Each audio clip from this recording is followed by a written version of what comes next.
Se realizó un foro, es el primero en Santa Cruz, había realizado con anterioridad en Chubut, sobre el hidrógeno verde. Básicamente se nuclean las empresas, las cámaras, funcionarios y público en general para hablar sobre este tema que es el futuro energético de Santa Cruz y del mundo, básicamente, que es el hidrógeno verde. Es la producción de hidrógeno a través de una fuente de energía renovable. O sea, por ejemplo, si utilizamos generadores eólicos, molinos para producir electricidad, esa electricidad se utiliza para hacer electrólisis a partir del agua y se obtiene la molécula de hidrógeno, que puede ser un combustible directamente, o se pueden generar subproductos del hidrógeno para otras aplicaciones. Por ejemplo, amoníaco, metanol verde, también metanol se llama, etcétera. Entonces, hoy el mundo, a través del acuerdo que se firmó en París, tiene que descarbonizarse, y la única forma de descarbonizarse es pasarse al consumo de combustibles no fósiles y de derivados de energías renovables. Esto es una visión que tiene Europa, que se aceleró. Ahora los plazos se aceleraron por la guerra entre Rusia y Ucrania, que ya no pueden depender del gas que le compran a Rusia. Entonces, lógicamente, Europa está obligada a cambiar su matriz energética. Por eso se realizan estos foros, para acelerar los procesos de transición. ¿Y qué pasa? Argentina es un país ideal para la producción de hidrógeno verde por las grandes extensiones de tierra, por los puertos, por el viento, para la energía eólica. Entonces es el país ideal. Y Santa Cruz es el mejor lugar de Argentina para desarrollar este tipo de proyectos. Bueno, de eso hablamos en el foro. Me tocó a mí exponer. Me tocó exponer en un panel que hablaba de las ventajas y oportunidades para Santa Cruz en relación al hidrógeno verde. Y yo hablé de algo muy particular que no se había tocado en toda la jornada. En toda la jornada el resumen básicamente es que necesitamos una ley nacional específica para la promoción del hidrógeno verde, más allá del RIGI. Pero había algo muy interesante para mencionar que nadie había mencionado, que es la calidad institucional. En Santa Cruz hoy las instituciones funcionan, la Cámara de Diputados funciona. Y esto significa que el día de mañana vos necesitas un insumo, un producto legislativo para facilitar las inversiones en Santa Cruz. Inmediatamente y de manera muy rápida y eficiente la Cámara va a trabajar y lo va a resolver, y vas a tener ese producto legislativo. Cosas que antes no pasaban. Nosotros hace unos meses aprobamos la ley que forma la Mesa Provincial del Hidrógeno. Ese proyecto estaba cajoneado en comisiones hacía más de 2 años. Iba a perder estado parlamentario y lo rescatamos de una comisión, lo aprobamos y lo convertimos en ley en un plazo muy breve. Entonces, esa diferencia de la forma de trabajar, el dinamismo y el compromiso que viene directamente de la idea y de la visión del gobernador, las instituciones tienen que funcionar, es una garantía también para los inversores, y que ven una seguridad jurídica y una provincia con la actitud que ellos necesitan ver para tomar las decisiones. Entonces, bueno, eso fue un poco lo que yo hablé en el foro. También en el marco de este cambio y de las ventajas que tiene la provincia de Santa Cruz, Puerto Deseado es un lugar estratégico porque tiene todos los recursos necesarios, pero seguramente falta mucho desarrollo de infraestructura y demás para que esto se pueda llevar adelante. ¿Cómo ves las posibilidades de nuestra localidad para poder desarrollar este proyecto? Bueno, en este momento en estudio hay 3 proyectos en Puerto Deseado y sus alrededores en estudio. Uno incluso con un preacuerdo firmado con el municipio, porque se está llevando adelante en tierras que son públicas. La oportunidad es inmensa, no es inmediata, es a mediano y largo plazo. Para que ustedes tengan una idea, el parque eólico del Bicentenario, el que está en Jaramillo, tiene una potencia instalada de 126 megawatts.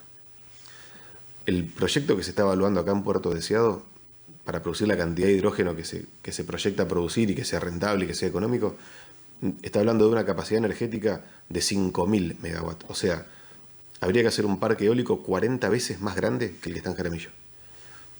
Para hacer electrólisis necesitas agua, que la vas a captar del mar. Para captarla del mar en el volumen necesario, estamos hablando de 25 o 30 plantas de ósmosis, como las que tenemos en este momento en Puerto Deseado, que es de 3.000 metros cúbicos diarios. Estamos hablando de proyectos colosales, inversiones inmensas y grandísimas oportunidades. Cambiaría todo, cambiaría la matriz poblacional de Puerto Deseado, institucional. Básicamente, esto resultaría en otro pueblo. Por eso tenemos que ser muy serios en la proyección, muy serios todos los que estamos en funciones para proyectar el desarrollo de Puerto Deseado de manera ordenada y entender que esto se viene y es muy importante. Y va a cambiar la matriz poblacional de nuestra ciudad. Así que, bueno, hay mucho por hacer. Los foros sirven para sensibilizar, o sea, que se hable de esto, que estemos justamente haciendo notas como esta y que la sociedad esté escuchando que esto es lo que se está discutiendo. Pero hay mucho por hacer en cuanto a política pública y acá tenemos que estar comprometidos todos, absolutamente todos. ¿Crees que de alguna manera esta proyección a futuro, que es al corto, al mediano o al largo plazo en realidad, porque no es algo que se pueda llevar en lo inmediato, como decías al principio, pone en jaque a algunas otras empresas que hoy están trabajando en la generación de energía, de combustibles y demás? Porque entendemos que este cambio paradigmático es algo a largo plazo. ¿Qué va a suceder en el corto plazo con las otras empresas que hoy están funcionando en la Argentina? Muy buena pregunta. Acá hay dos temas. Una cuestión es la generación de energía verde y exportación para venderla a Europa. Y otra cosa es también el compromiso que Argentina firmó en el Acuerdo de París, que es la transición energética. O sea, cómo pasamos de ser un país que consume combustibles fósiles a un país que consume combustibles derivados de fuentes renovables. En Pico Truncado, que es la capital nacional del hidrógeno, hace 20 años se está estudiando esto. Hay una planta experimental en la que producen electrólisis y obtienen hidrógeno a partir de la energía eólica. Y ya se han hecho pruebas de que el hidrógeno se puede combinar con GNC para utilizar en vehículos convencionales, con mínimas modificaciones, hasta en un volumen del 40%. Y eso funciona. Entonces vos imaginate que en muy corto plazo los vehículos que funcionan con GNC ya podrían usar un 40% menos de GNC gracias a la incorporación del hidrógeno. Entonces, la transición energética va a implicar que todas las empresas van a estar funcionando y trabajando. Las actuales en base a las energías convencionales, digamos, de combustibles fósiles, y las nuevas en base a las energías renovables. No va a ser un cambio de paradigma automático en el que un momento, digamos, se acuerda una transición y lo demás desaparece.